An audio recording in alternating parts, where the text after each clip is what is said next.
ইংরেজি confusing word part 12।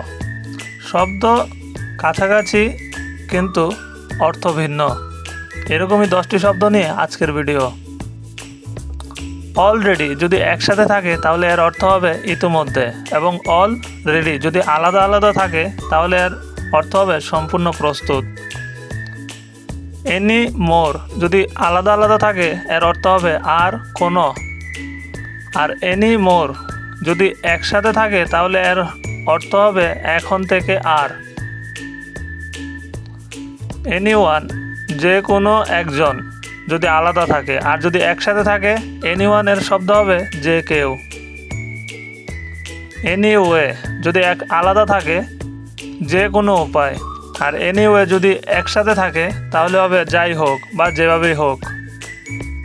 Every one যদি আলাদা থাকে প্রত্যেক ব্যক্তি, আর এভরি ওয়ান যদি একসাথে থাকে তাহলে সবাই। মনে রাখবেন এভরি ওয়ান যদি একসাথে থাকে এর অর্থ হবে সবাই। যেমন উদাহরণ, এভরি ওয়ান ইজ হ্যাপি মানে সবাই খুশি বা সুখী। আর যদি এভরি ওয়ান যদি আলাদা থাকে তাহলে প্রত্যেকটি বা প্রত্যেক ব্যক্তি। যেমন every one of the student pass মানে প্রত্যেকটা ছাত্র পাস করে গেছে। আজকের চ্যালেঞ্জ, সবাই ইংরেজি শিখতে চায়, এই বাক্যটি ইংরেজিতে লিখে কমেন্ট করুন। প্রতিদিন নতুন কিছু শিখুন। Learn with Ariful. শেখা হোক সহজ, সুন্দর ও স্মার্ট।